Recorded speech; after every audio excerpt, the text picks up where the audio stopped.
¿Qué tal a todos? Muy buenas tardes. Bienvenidos a su podcast Prevolution, en un nuevo episodio que tratará de las actualidades en el desarrollo de la nutrición y alimentación de los cerdos. El día de hoy nos acompaña la eminencia en nutrición animal, el doctor Gonzalo Mateos, y nuestra médico veterinario de Previtep, Rocío Padilla. Un poco de historia del doctor Gonzalo Mateos. El doctor Gonzalo Mateos es cofundador de FEDNA, que conocemos todos, al igual que es catedrático en la Universidad Complutense de Madrid, y el día de hoy nos va a dar sus comentarios acerca de este tema muy específico y que nos concierne a todos los productores de cerdos en el país el día de hoy, que son las actualidades y las novedades en la alimentación y nutrición de nuestros animales. Rocío, empezamos el podcast. Muchas gracias Diego, gracias doctor por estar aquí. Para nosotros es un placer estar en este podcast.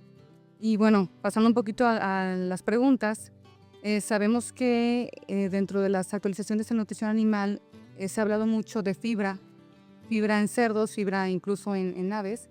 Pero bueno, enfocándonos un poco en la parte de cerdos, me gustaría conocer un poquito de su opinión o su experiencia conforme o respecto al uso de la fibra en cerdos, y para darle un enfoque específico o para iniciar en la parte de etapas periniciales. Muy bien. Buenas tardes a todos. Una pregunta que hoy día está muy abierta y entra dentro de los cambios que se han producido en la producción en nutrición ganadera debido a las condiciones del caso de la Unión Europea, debido a las nuevas reglamentaciones en relación con el bienestar animal, la seguridad y la sostenibilidad. Entonces, esta parte esto supone siempre cambiar, pero cambiar en la buena dirección. Lo que la legislación europea lo que no pretende es cambiar a peor, sino mejorar. Entonces nosotros que tenemos que hacer es responder a ese criterio. Nos va a costar tiempo, pero vale la pena y tenemos marcos por ello. Y uno de los puntos que se ha tocado más es la fibra de los piensos. ¿Cuál es el problema de la fibra de los piensos? Que queda muy claro lo que es fibra, pero no sabemos lo que estamos diciendo. ¿Y qué representa para cada sector del sector ganadero? Por ejemplo, ¿qué es lo que le interesa a la fibra a los veterinarios de campo? Pues cuáles son los efectos fisiológicos sobre el animal. ¿Qué le interesa al director de fábrica? Cómo se maneja la fibra, si hace polvo, si se granula bien, si granilla o lo que sea. ¿Qué le interesa al nutricionista? Pues los principios antinutricionales que están ligados a esa fibra. ¿Y qué es lo que ocurre? Que nadie le pregunta al cerdo qué es lo que quiere. Entonces, en el caso del cerdo, probablemente es lo que quiere es la fibra, con lo mismo que a las personas, les da resistencia al estrés. Es decir, le da un buen sentimiento de que el aparato digestivo está funcionando propiamente. Y esto es bueno como las personas. Las personas, si tenemos el aparato digestivo que no nos hace daño, somos capaces de hacer con más cosas que ya. Por lo tanto, la gran ventaja de la fibra es esta. ¿Cuál es el segundo problema? ¿Cómo definimos a la fibra? Entonces ya hemos comentado anteriormente también que la fibra estamos funcionando el 95% a nivel mundial con fibra bruta. Quiere decir que el 94% está cometiendo un error. La fibra bruta es una definición y una definición de laboratorio de hace 150 años y todavía no la hemos cambiado. Quiere decir que estamos detrás de la realidad. Creemos que somos muy buenos, pero no tan buenos porque seguimos haciendo cosas que son muy antiguas. Entonces esto ya se está moviendo y, por ejemplo, lo primero que ya empezamos a ver trabajos científicos sobre este tema, pero sobre todo también, que es la clave, que empiecen a aparecer estos valores en las tablas que utiliza la gente. Porque por mucho que yo hable y dé 20 charlas sobre fibra, si al final el señor lee o el nutricionista lee y no aparece la palabra fibra en las necesidades del cerdo, pues tenemos un problema, que es lo que está ocurriendo actualmente. Por lo tanto, lo primero que tenemos que hacer y estamos haciendo es ver dentro de la fibra, este complejo que hemos dicho que cada cual lo trata como quiere, dentro del complejo fibra, cuál es el que tenemos que utilizar para los cerdos. Y está claro, el cerdo no es igual que el pollo, como hemos comentado anteriormente, que en el caso del pollo queremos fibra insoluble para que haga funcionar la molleja. Tiene que ser insoluble y lignificada. Cuanto más te fastidie metértelo en la boca, mejor es para los pollos. Cuando tienes una fibra que dices qué asco de esto es lo que tenemos que meter en los pollos. Y esto se equivale más o menos con la fibra neutrodetergente, que incluye fibra bruta, celulosa, hemicelulosa y lignina. Entonces, ¿qué ocurre en los cerdos? Los cerdos no es lo mismo. Los cerdos da la casualidad de que no tienen molleja. Al no tener molleja, tú no necesitas facilitar o que la molleja trabaje bien, porque no la tienen.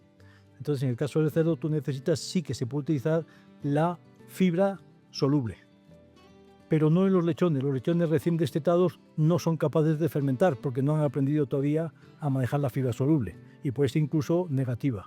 Lo importante de estos animales adultos, en particular, por ejemplo, la cerda gestante, es el animal que más aprecia que le pongas fibra en la dieta. Y a nosotros también, porque la fibra sigue siendo más barato que el pienso. Pero la cerda, además, cuando le doy fibra soluble, ¿qué es lo que hace? La fibra soluble tiene un componente y es que absorbe agua. Si absorbe agua, ¿qué es lo que pasa? Se hincha, digamos, y el animal que se siente, que está lleno. ¿Y qué es lo que queremos en la cerda gestante? Que se sienta llena, porque le estamos dando de comer 2,5 kilos cuando ella se comería 5 kilos. Por lo tanto, es un ejemplo de la necesidad de la fibra, que se considera mayoritariamente como algo malo, pues si lo utilizas bien, es justo lo mejor que ocurre. Porque si la cerda, repito lo antes, cuando un organismo animal no tiene el digestivo bien, empieza a hacer las cosas mal.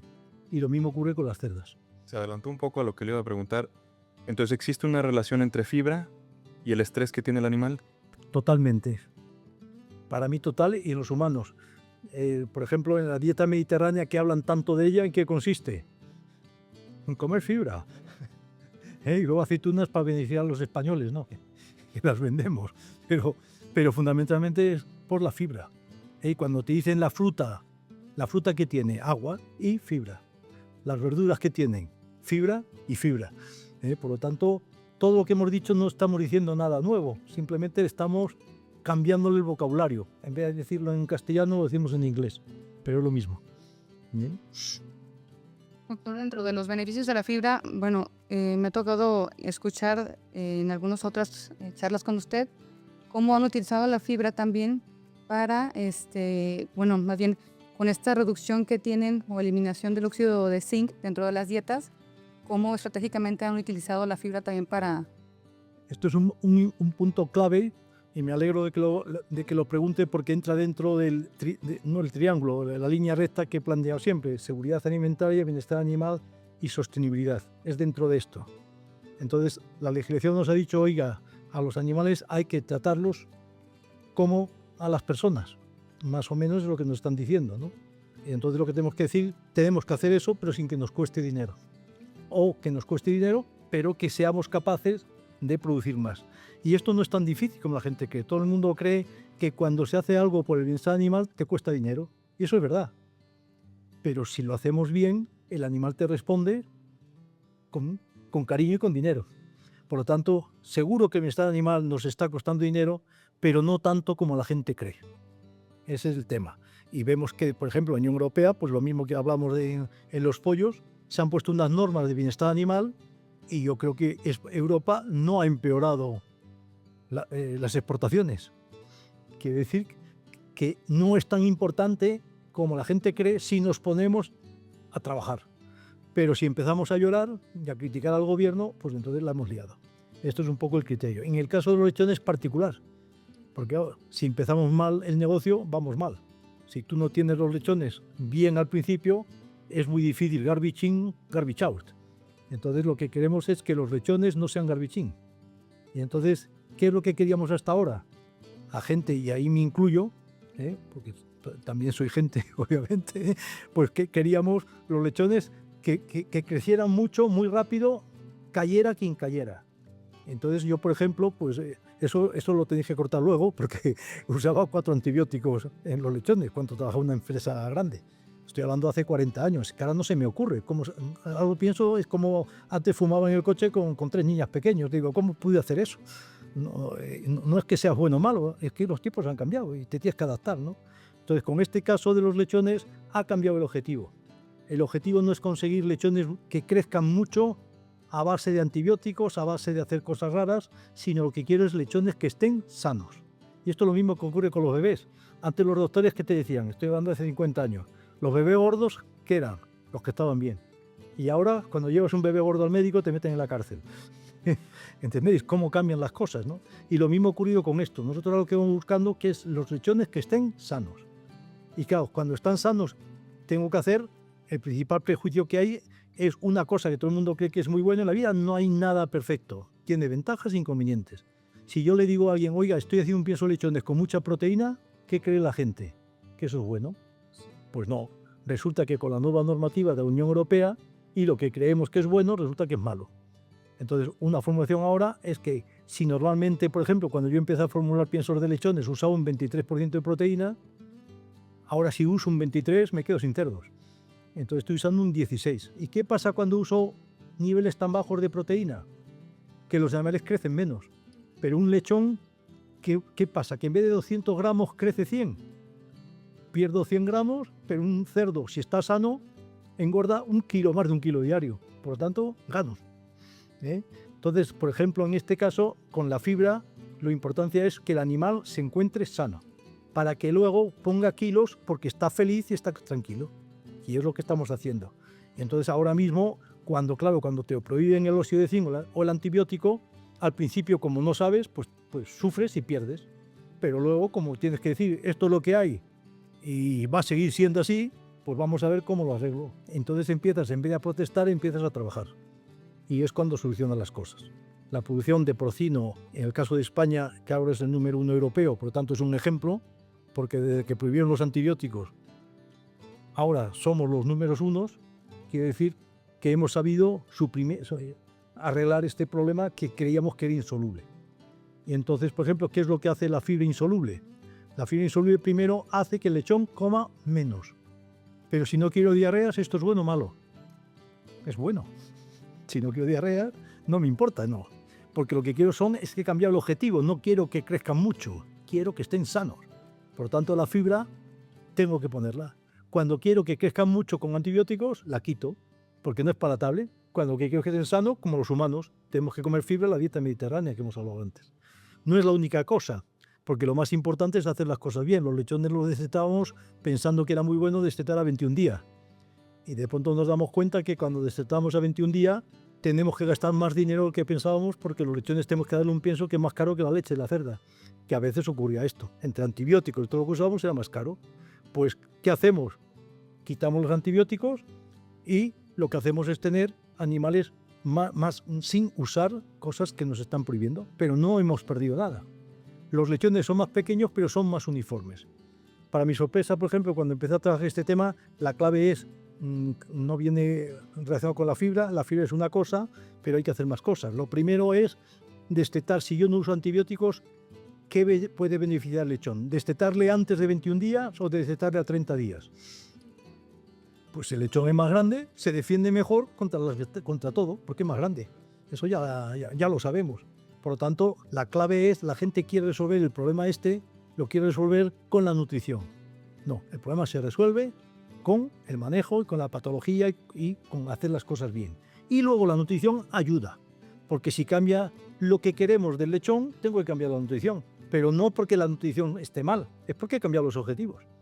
Y entonces ahora, por ejemplo, pues estamos con más de 30 días, quitamos calcio del pienso porque no lo necesitaban, metemos ácidos para controlar la multiplicación de bacterias y le metemos fibra, entre otras cosas. Estas son las medidas que es que no tiene nada raro, ¿no? Es decir, no, es que esto tiene que venir un sabio de Grecia para hacerlo. Es que es lo que hay y simplemente sale. ¿Y qué pasa? Que los lechones crecen menos, pero son uniformes. ¿Por qué? Porque no tienen diarreas, no hay colas. Entonces los lechones van pero van sanos. Entonces, desde que yo desteto a 30 días hasta, otra cosa que se me ha olvidado decir que es muy importante, es que los lechones tienen que destetarse sabiendo comer, aprendidos a comer. Porque si yo un lechón no sabe comer y de pronto le pongo con un pienso sin antibióticos, pues tengo un desastre. Pero si ya han aprendido a comer y saben lo que es aquello, pues no lo tengo. Y entonces al final pues tenemos que hacer las cosas con lógica y hacer las cosas bien hechas. ¿Y qué es lo que está ocurriendo? Que esto me ocurrió a mí con uno de los clientes con los que trabajé. Son dos cosas que voy a contar que vienen relacionadas con esto, con los destetes y el cambio este. Lo primero que me llamó para resolver, porque venía ya la ley y dice, oye Gonzalo, mira a ver si nos puedes ayudar, esto para ver cómo hacemos los piensos cuando no usamos antibióticos. Y entonces lo primero que le dije, bueno, si se quitan los antibióticos y el óxido de zinc, ¿qué es lo que ocurre? Y dice, hombre, pues que tenemos diarrea. Te digo, entonces eso no es un problema de nutrición. Es un problema de patología. Por lo tanto, quien lo tiene que resolver es un patólogo. ¿Eh? Yo soy veterinario, soy doctor en veterinaria, pero soy muy malo. Por lo tanto, dije, tiene que contratar a un veterinario y yo le ayudaré. ¿Entiendes? Es tan sencillo como esto. Entonces, el veterinario era el que me iba diciendo las pautas. Vamos a destetar, yo le decía, desteta más tarde y él hacía cómo hacerlo.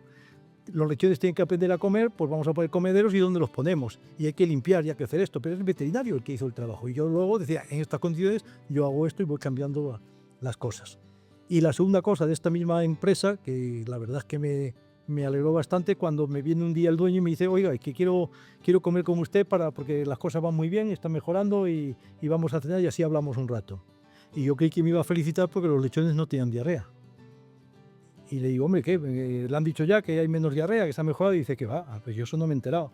Lo que me he enterado es que cuando llevo los cerdos al matadero, no me descuentan por pequeños y no me descuentan por grandes. Es decir, me estaba diciendo que cuando se hacían las cosas bien, pensando no en antibióticos, sino en esto, los animales son más uniformes.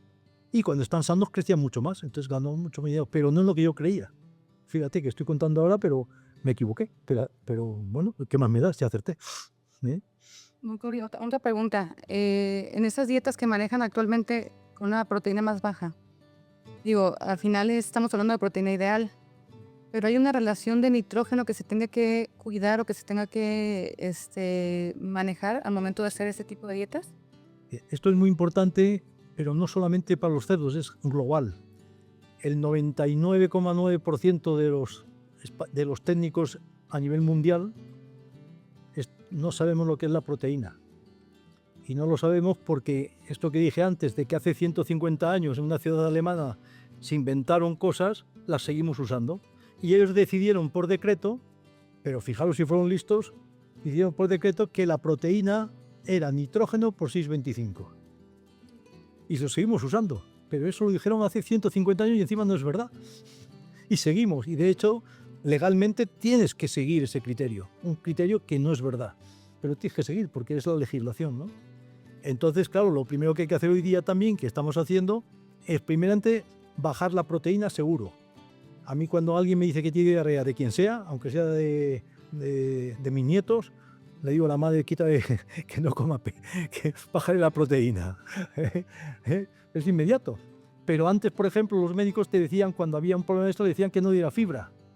Y ya no. Antes era la fibra y ahora es la proteína la que tienes que quitar. Y tiene sentido. La proteína es lo que hace, cuando hay proteína, las bacterias más negativas que hay, salmonelas, colis y tal, viven, o los clostridium, viven de fermentar la proteína, de comer la proteína. Por lo tanto, este problema viene de ahí. Y el segundo problema es, y este viene relacionado con el principal ingrediente, que es la soja. En la soja lo mismo, hacemos nitrógeno por 6,25. Pero claro, si hay una destrucción, por ejemplo, una fermentación o una germinación de la soja, la lisina desaparece. Porque en la germinación, para crecer la nueva plántula, necesitas la lisina. Y entonces lo que ocurre es que, pero la sacarosa, que es muy digestible, desaparece porque fermenta. ¿Y qué es lo que pasa? Si la sacarosa baja, la lisina desaparece pero nadie la analiza, la proteína que hace sube, porque tiene menos nitrógeno y encima porque lo calculas como nitrógeno por 6,25, el nitrógeno no desaparece. Y entonces la gente que hace, como tengo más proteína, que se olvida de que no es proteína, que es nitrógeno, pues pongo más lisina, cuando tienes que poner menos porque la lisina ha desaparecido, y le subo la energía, cuando tienes que bajar porque no es proteína y porque encima te has cargado la sacarosa, que es muy digestible. Y este es el tipo de cosas. Oiga, ¿eso es la solución del problema de la vivienda? No, es un problema que es fácil de resolver una vez que entiendes qué es lo que ocurre. Pero ahora se está al revés. Ahora mismo, cuanto peor son las habas crudas, la gente cree que es mejor. Las negras, tú haces un análisis de las habas negras que recibes, las crudas, y le das más. Si te dan los análisis del laboratorio en tu oficina, en vez de ir tú a verlo a donde llegan las habas, subes el valor. Cuanto más malas sean las hojas, mejores valores, porque le das valor al nitrógeno, no a los aminoácidos, no analizas la sacarosa, Por lo tanto, cada 1% de esa sacarosa tiene 35 kilocalorías de energía neta, o 30, me da lo mismo. Entonces, todo lo que es bueno no lo analizas. Y lo que es mal, lo que no vale, lo analizas mal. Y esto está ocurriendo ahora mismo, pero no entre los pequeñitos, ¿eh? Está ocurriendo entre el 99,5% del sector, incluido yo mismo. Y encima yo sé que estoy haciéndolo mal. O sea que, Gonzalo, a mí me gustaría retomar un tema que estuvimos platicando y creo que es un caso de éxito que vale la pena que lo mencionemos. España hoy en día es número 1 en producción porcina, es un referente a nivel mundial. Me gustaría que nos platicaras un poquito qué está haciendo España, qué está haciendo bien, qué puede hacer México, no consejos, porque a lo mejor es no hay consejo, pero sí, algo pretencioso, pero ¿qué podemos hacer? esto es un punto importante, no por España, de filosofía, ¿no? Cuando nosotros entramos en la Unión Europea en el año 86, yo empecé a trabajar en una fábrica muy grande de España, que hace 1 millón de toneladas. Y yo estaba diciendo, nos van a destrozar, porque siempre el prado del vecino siempre es más verde que el tuyo. Eso es una cosa que es humano, ¿no? Estaba convencido, entonces yo me fui, pues ¿qué hice? Bueno, nos van a destrozar, pero por lo menos que sea luchando. ¿Y qué hice? Pues irme a los países que lo hacían bien. Me fui a Holanda, me fui a Inglaterra, me fui allí y estuve un mes visitando qué es lo que hacían. Los puertos, claro, te das cuenta de por qué Holanda lo hacía bien, porque tenía el puerto de Rotterdam, las materias primas eran más baratas y empiezas a darte cuenta porque milagros no hay. Hay tantos tontos en España como en Estados Unidos. Bueno, quizá hoy día unos cuantos menos, pero bueno, no entremos en política. Entonces, el problema que hay ahí es que tienes que aprender. No decir que son mejores. Vamos a ver en qué son mejores y en qué tenemos nosotros más ventajas. Por ejemplo, ¿cuál es la ventaja de España? La gran ventaja de España es que somos 100 habitantes por kilómetro cuadrado. Y si le quitamos los que viven en la costa, los turistas, que tenemos 100 millones de turistas, los españoles que viven en la costa, los que de Madrid, las grandes ciudades, quedamos 12 habitantes por kilómetro cuadrado. Con 12 habitantes por kilómetro cuadrado, ¿nos molestan las granjas de cerdos? En lo más alto. Holanda, que era el país de los líderes donde yo fui a aprender porque eran los que hacían mejor, resulta que en la zona de Maastricht eran 300 holandeses por kilómetro cuadrado, cuando en España somos 12. Entonces, y lo hacían muy bien, pero ¿qué pasaba? Si hay 332 por kilómetro cuadrado, o metes un holandés o un cerdo, pero las dos cosas no caben. Tan tonto como esto. O sea, entonces ya veo cuál es mi ventaja. Que no me va a protestar la gente por el olor de los cerdos, que no me va a protestar la gente porque no quieren ver cerdos, que quieren ver bares y cosas de estas. Entonces tienes que hacer, y es lo que hice, yo estoy contando un poco mi parecer, ¿no? Lo que he hecho, que esto lo veo claro y para mí ha sido el éxito. Nunca es el éxito porque seamos más listos que otros. Es porque ves las cosas y eres capaz de entender y conjuntar las cosas. Y la otra gran ventaja de España, con diferencia, primero que consumimos mucho porcino, que eso siempre ayuda, y segundo porque estamos, que era nuestro principal inconveniente, que estamos en la esquina de Europa. Entonces siempre los que están esquinados son, en todas las cosas, son los que están peor. Y entonces los europeos, que son tan listos o más que los españoles, dijeron que los españoles no van a mandar cerdos, pues vamos a poner bienestar animal. Los cerdos no pueden andar en camión más, los choferes sí, pero los cerdos no pueden estar en camión más de 8, no, me estoy inventando, no tiene que ver, más de 8 o 10 horas. Claro, si tú tienes que ir para Alemania, tardas 15 horas y a los 10 tienes que bajar los cerdos, pues a ver, pues no puedes, la de Dios. Y entonces ahí lo bueno es que las empresas españolas, las que yo conocí cuando empecé a trabajar, ahora son las mismas, exactamente las mismas que ahora, pero con 10 veces más cerdas que antes. Y en vez del señor que yo conocí, pues está el hijo o el nieto. Quiere decir esto que tiene una cultura tremenda. O sea, tú vas allí, lo han mamado, porque no han tenido gerentes, ni la empresa, por ejemplo, Balcom Pans, que es la empresa más grande ahora mismo en España y en Europa a nivel privado, de familia.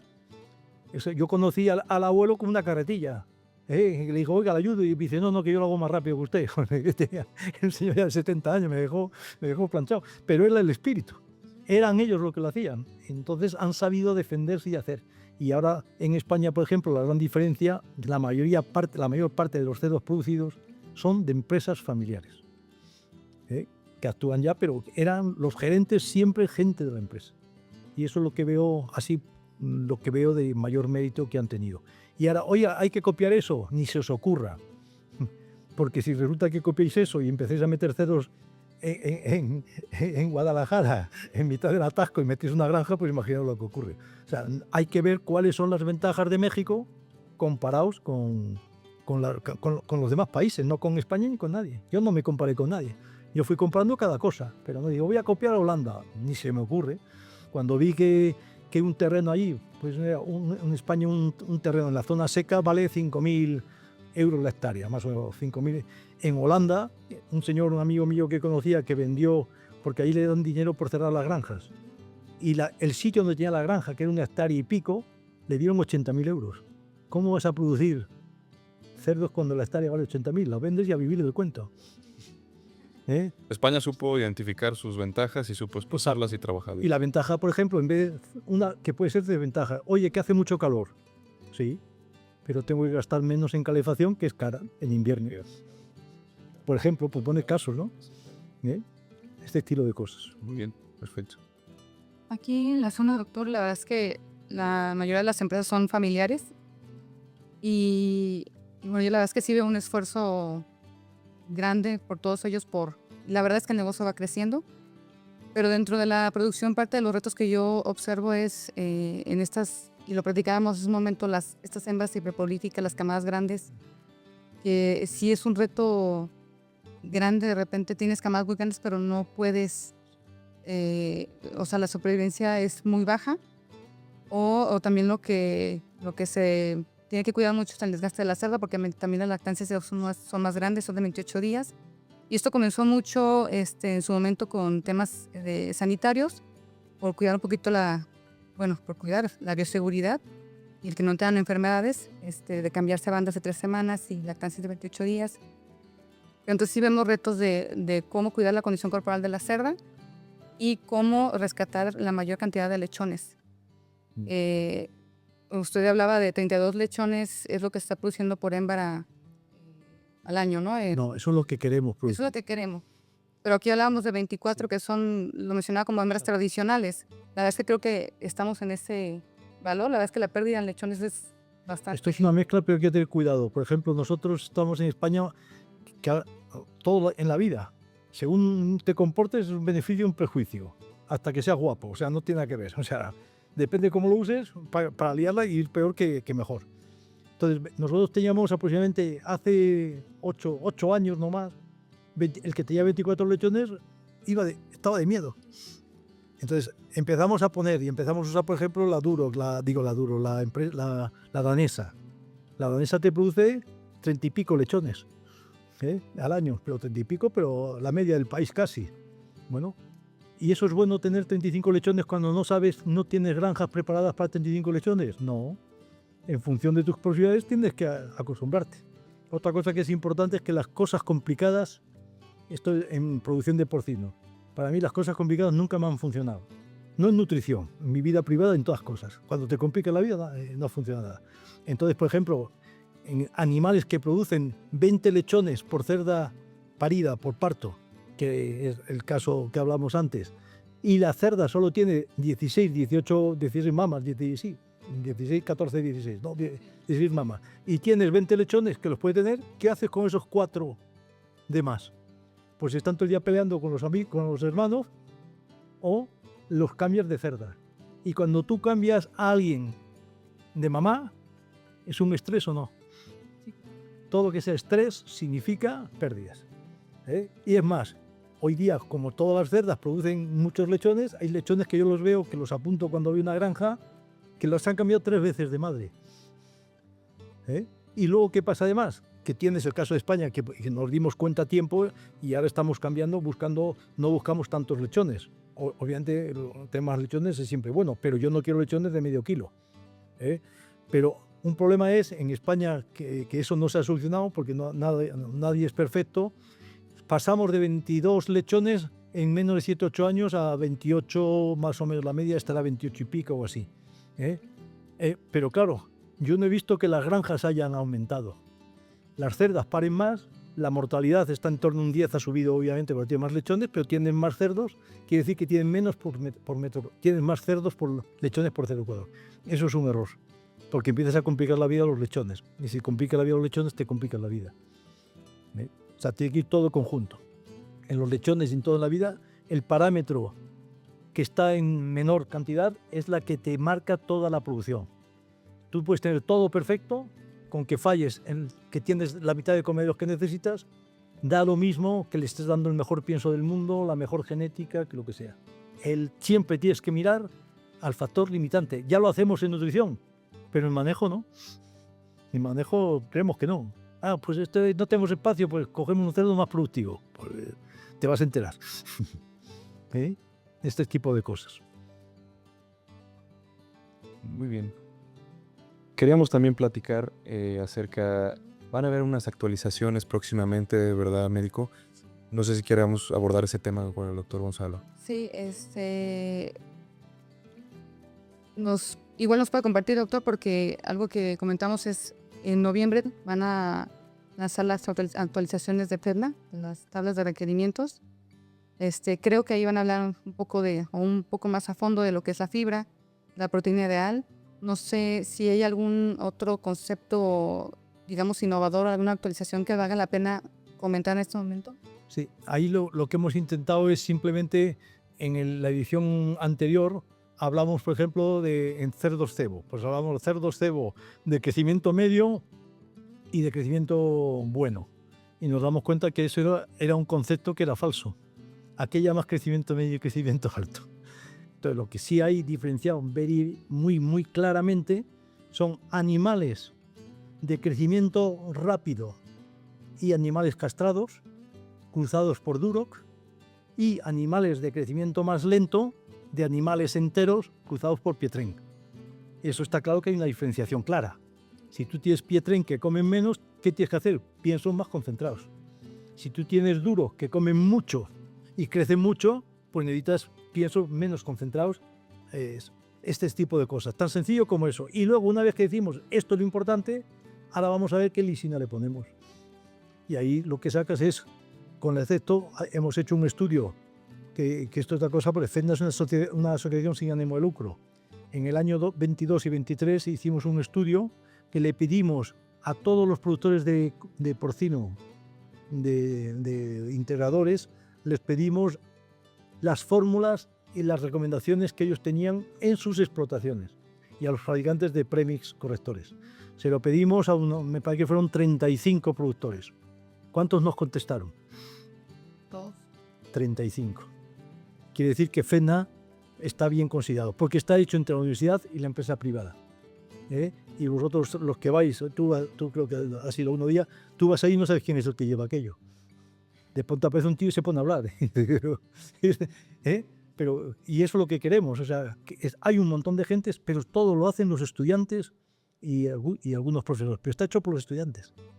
Entonces, está funcionando bastante bien este sentido. Y el libro, uno es esta cosa, otra hemos hecho división de las cerdas entre hiperprolíficas y no. ¿Y qué es una cerda hiperprolífica? No tengo ni idea. Entonces le hemos llamado cerdas de alta productividad. Y entonces defines, para nosotros la cerda de alta productividad es la que produce más de 15 lechones por parto. Oye, ¿y por qué? Porque me ha salido las narices. Usted haga lo que quiera, divídalo como quiera. Entonces, esto simplemente pues hemos puesto para que la gente, porque FEDNA es unas recomendaciones prácticas, no están basados en gran ciencia, no, es que esto los mejores autores del mundo los hemos... No, es práctico. Entonces, por ejemplo, lo que hemos hecho en la edición del 2025 es ver la edición antigua, estudiar por nuestra cuenta las cosas que han sido nuevas publicadas, entre pues las tablas de Arostaño, las tablas que invitamos el año pasado, todo, y luego el estudio que hicieron los españoles. Y entonces lo que hacen los españoles y lo que hemos leído que es nuevo nos ha servido para cambiar los valores que teníamos de la última división. Entonces, las tablas de FEDNA no son el evangelio, son cosas prácticas. Quien usa esas normas no va a tener problemas, pero el que después de 5 años sigue usando esas normas lo ha hecho mal, porque está simplemente para la gente que... Pero díselo a ellos, y yo no puedo no contestar, lo que son los jefes me han traído aquí. Importante lo que comenta, doctor, de seguirnos actualizando. Esa es una realidad, entonces, bueno, ojalá algunos puedan asistir para que puedan vivir la experiencia de ese congreso, la verdad es que es muy bueno. Y bueno, pues yo Nada, le agradezco mucho su participación, doctor, que nos haya otorgado este tiempo. Diego, igual, muchas gracias por acompañarnos. Y con este comentario, pues vamos a cerrar este capítulo de Prevolution. Los esperamos a la próxima.